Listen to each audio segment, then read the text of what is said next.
రాదురా ఏ విజయం నీ కోసం నా కోసం, ఎటుపోదురా నువ్వు చేసిన కష్టం ఎప్పటికైనా సొంతం.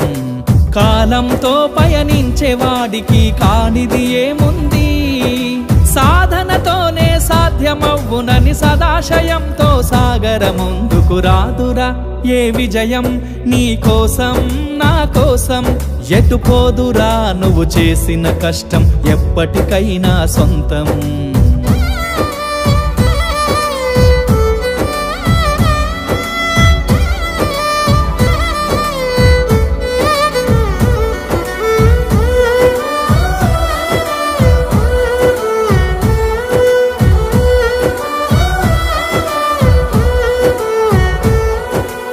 ఆకాశంలో అలలాగా పోయే ఆ పక్షులనే చూడు, అనుకున్న గమ్యమెంతున్న